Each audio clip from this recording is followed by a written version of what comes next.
um cordeiro. Um cordeiro é símbolo de quê? Símbolo de Cristo. Mas para ter um cordeiro naquela época era muito caro. E somente as pessoas mais ricas, mais favorecidas economicamente da época, levavam esse cordeiro para o sacerdote. Mas o cordeiro é símbolo de quê? Do Messias. Muito bem. E quem não tinha condições de levar um cordeiro? Levava o quê? Levava uma pombinha. Exatamente. E pomba também é um símbolo do cordeiro. Então você vê aqui que o próprio Deus, ele tem um espírito. O espírito, a essência do Pai, veio para o seu filho, mostrando a pomba, dizendo que este é o meu filho, este é o meu cordeiro, é esse que vai ser sacrificado por vocês. E isso, e ele faz as coisas para me agradar. Vocês estão me entendendo? Não é um terceiro Deus. O Pai só é um. O Filho é outro. E o Espírito do Pai é um e o Espírito de Cristo é outro. O Filho tem um Espírito. Tá? E o Espírito do Pai está em Cristo. Você precisa entender isso. Mateus 3,16. E sendo, deixa eu ver aqui. E disse-lhe Jesus: eu sou o caminho, a verdade e a vida. Ninguém vem ao meu Pai, senão por mim.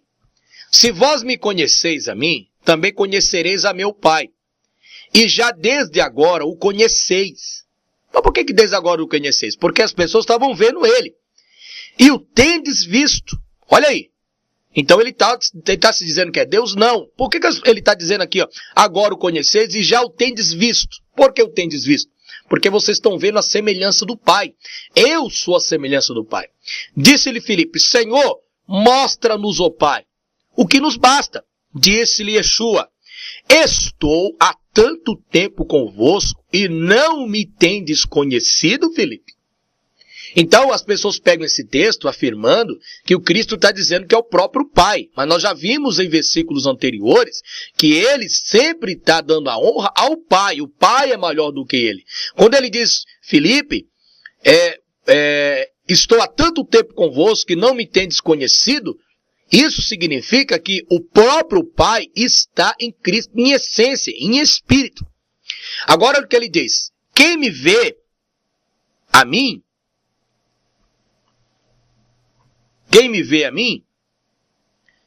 vê a meu Pai. Tá vendo? Quem me vê a mim, vê a meu Pai. Você lembra daquela ilustração que eu fiz sobre a empresa? Pois é. Volta aí o vídeo anteriormente, você vai ver. Né? Se eu tenho uma empresa, se você tem uma empresa, eu quero falar com o dono, mas você é o filho, está tomando conta da empresa. E como dizes tu, mostra-nos o Pai? Não crês tu que eu estou no Pai? Ele não está dizendo, não crê tu que eu sou o Pai. Não. Não crês tu que eu estou no Pai e que o Pai está em mim? As palavras que eu vos digo, não as digo de mim mesmo, mas o Pai que está em mim é quem faz as obras, Filipe. É o meu Pai que faz as obras, não sou eu, Filipe. É o meu Pai que está em mim que faz as obras. Vocês estão me entendendo, meus amados?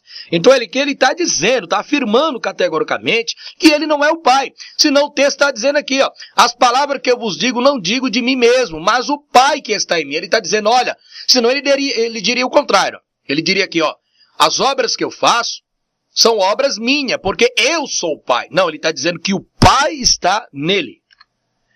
O Espírito do Senhor Deus está sobre mim. Tá vendo? Olha aqui. Então, o Pai Celestial tem um Espírito. O Pai tem um Espírito, assim como o Messias, o Cristo, também tem um Espírito. Tá? É a questão lá do batismo de Jesus, né? O Espírito em forma de uma pomba. Pomba representa o próprio Cordeiro. Então, o que Deus mostrou ali não foi um terceiro Deus. Mostrou para as pessoas que aquela pomba representava o próprio Cordeiro, aquele que instituiu, né, para ser a salvação para toda a humanidade, o Cordeiro Pascual. O Espírito do Senhor Deus está sobre mim, porque o Senhor me ungiu para pregar boas novas aos mansos, enviou-me em restaurar os contritos de coração, a proclamar liberdade aos cativos e a abertura da prisão aos presos. Isaías capítulo 61, versículo de número.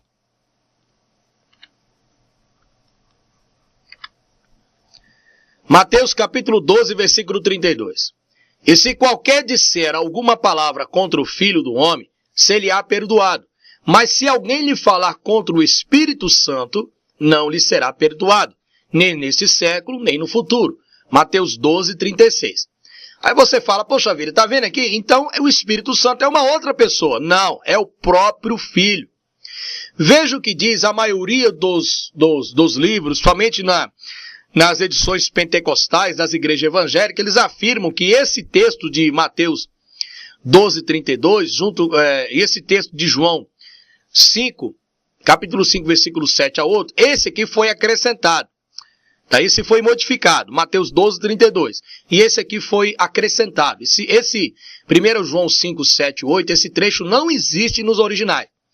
Olha o que diz, e a maioria dos livros, né, de teologias das igrejas evangélicas e católicas e espíritas. Então a maioria já foi comprovado, principalmente os arqueólogos, que esse texto de 1 João 5, 7 foi acrescentado.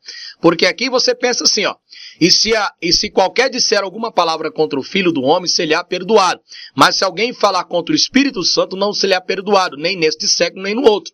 Esse texto foi adulterado, e esse aqui foi acrescentado. Em algumas bíblicas, em 1 João 5, 7 e 8, aparecem as palavras no céu, o Pai, a Palavra e o Espírito Santo. Estes três, deixa eu ver, qualquer texto aí pentecostal, pode ter certeza disso, você vai verificar, né, que este texto foi acrescentado à palavra. Então não são três que testificam no céu, isso aqui foi acrescentado porque a Igreja Católica criou um Deus chamado Deus Espírito Santo. Tá certo? Então, meus amados, isso é apenas um resumo sobre essas informações da Trindade. Eu acredito que se você tiver mais dúvidas sobre essa questão, você pode fazer os seus comentários ou até mesmo mandar um e-mail para nós. O e-mail que está passando é na sua tela. Eu gostaria que você pesquisasse, tá certo? Só tem o Pai e o Filho. O Pai é maior do que o Filho. E o Espírito Santo não é um outro Deus, é o próprio Filho. Vocês estão entendendo? Cremos que existe o Espírito Santo? É verdade, o Espírito Santo é uma pessoa, ele geme com gemidos inexprimíveis, tá certo? Mas o Espírito Santo é o próprio Senhor Jesus Cristo, Yeshua HaMashiach. Ele é o próprio Filho do Eterno. Ele não é o terceiro Deus. Só temos a divindade, o Pai, o Filho. E quando diz, sejai batizado em nome do Pai, do Filho e do Espírito Santo. Como eu disse, também há textos que foram modificados na Bíblia. Se você fizer um estudo sobre a Bíblia, como é que ela foi criada pela Igreja Católica, então eles mudaram alguns termos para apoiar a doutrina pagã da Trindade, tá certo? Por qual motivo? Porque quando a Bíblia foi traduzida em épocas terríveis, onde houve muitas perseguições aos seguidores de Yahushua, onde houve muitas mortes, muitas carnificismo, muita morte, muito sangue derramado.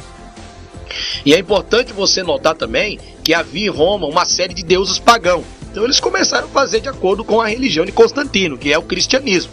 A religião do Salvador não é de Constantino, tá? A religião do Salvador é os seguidores do Salvador. Aquele texto que diz que foi a primeira vez os discípulos chamados de cristãos, esse texto foi mudado. Foi a primeira vez os discípulos foram chamados de seguidores do Salvador. Então fique na paz do nosso Criador, que o próprio Pai Eterno e o próprio seu Filho e o Espírito do seu Filho possa esclarecer para nós, né, a cada dia que passa, de uma maneira bem simplificada possível, esses mistérios da sua gloriosa palavra. Mas você viu várias referências, nós estamos aqui apenas tentando esclarecer para vocês, para que você não ouça, né? Se você diz que é evangélico e que é protestante e que critica contra a Igreja Católica, você está apoiando a doutrina da Igreja Católica, uma doutrina pagã que não tem fundamento nenhum nas sagradas Escrituras do Pai, tá certo? Lembre-se, o Pai é um, o Filho, ele é o Filho do Pai que tem direito de ser adorado, porque ele é o nosso Salvador, e o Espírito de Cristo, o Espírito Santo, é o próprio Senhor. Fique na paz do Eterno.